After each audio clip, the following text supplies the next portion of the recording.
ملک الموت کا افسوس اور شدت کی جنت۔ ملک الموت کا افسوس اور شدت کی جنت کہتے ہیں کہ ملک الموت نے بارگاہ رب عزت میں عرض کی کہ اے مولا کریم، میں نے کروڑوں لوگوں کی جانیں قبض کی ہیں، مگر دو جانیں ایسی ہیں جنہیں قبض کرتے وقت مجھے بڑا ہی صدمہ اور افسوس ہوا ہے۔ میں نے تیرے حکم کی تکمیل ضرور کی مگر نہایت ہی دکھ ساتھ، اور وہ دو، ایک ماں اور ایک بیٹا تھا۔ واقعہ کچھ اس طرح سے ہے کہ ایک جہاز غرق ہو گیا تھا اور ایک عورت اپنے شیر خوار بچے کے ساتھ ایک تختے کا سہارا لینے میں کامیاب ہو گئی۔ تختہ دریا میں بہہ رہا تھا اور ماں اور بیٹا اس پر سوار تھے۔ اے مولا کریم، اچانک تیرا حکم ہوا اور میں نے ماں کی جان اس تختے پر نکال لی۔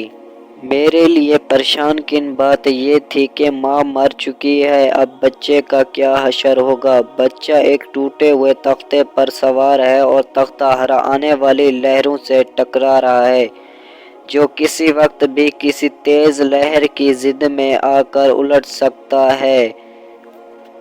بچے کے لیے نہ خوراک کا انتظام ہے، نہ کسی نگران کا بندوبست ہے۔ دریا کے کنارے دھوبی کپڑے دھو رہے تھے۔ اچانک کسی کی اس بچے پر نظر پڑی تو اس تختے کو کھینچ کر لائے۔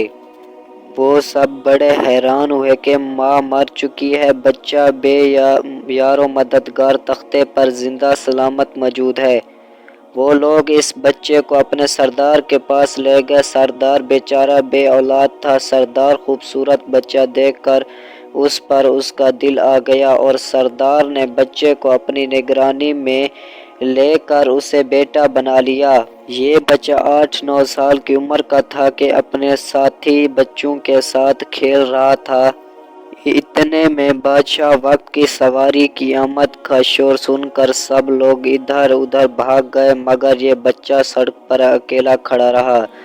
بادشاہ کی سواری گزر گئی، اس کے پیچھے اس کا عملہ پیدل آ رہا تھا۔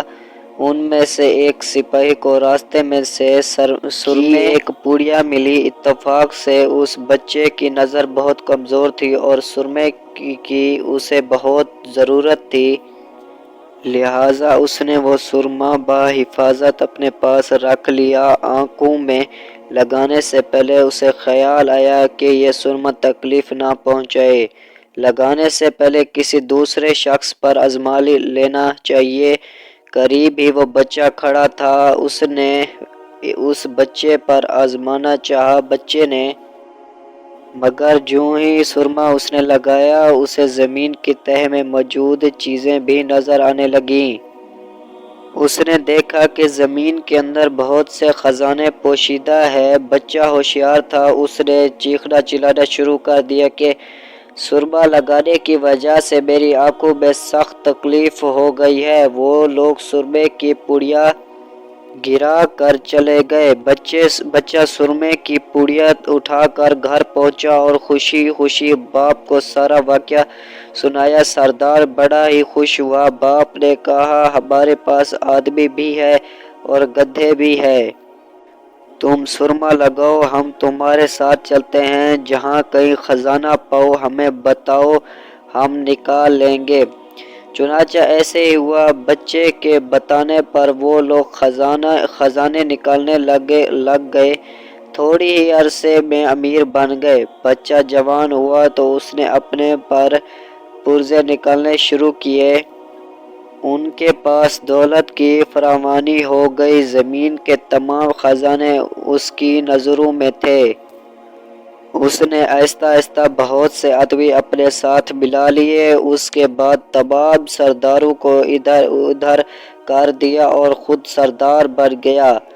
آخر نوبت یہاں تک آ پہنچی کہ اس نے بادشاہ کے ساتھ بھی ٹکر لے لی اور اسے مغلوب کر کے خود بادشاہ بن گیا۔ اس بچے کا نام شداد تھا اور یہ وہی بچہ تھا جس کی ماں تختے پر ہی مر گئی تھی اور یہ اکیلا دریا کی لہروں کے ساتھ بہہ رہا تھا۔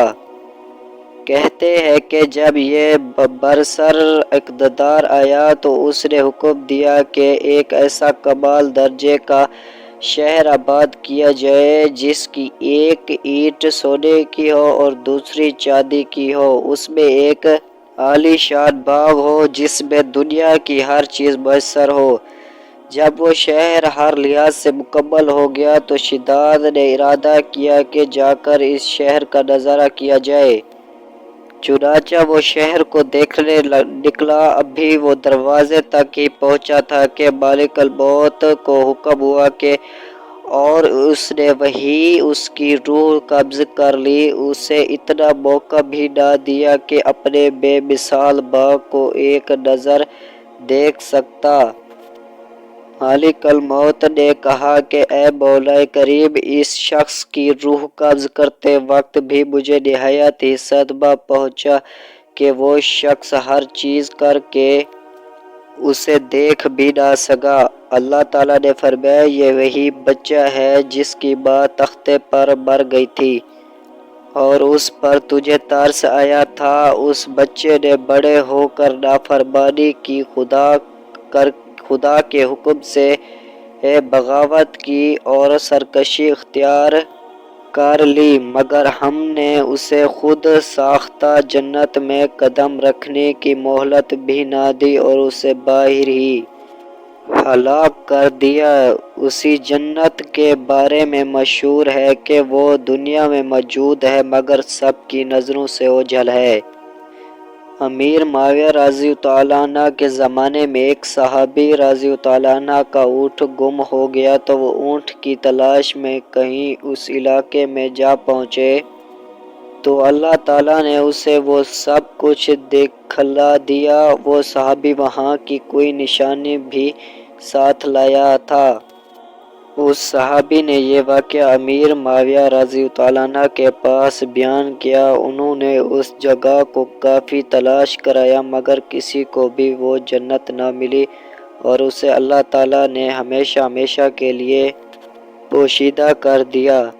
اگر آج کی ویڈیو آپ کو اچھی لگی ہے تو ہمارے چینل کو ضرور سبسکرائب کریں۔ تب تک کے لیے اللہ حافظ۔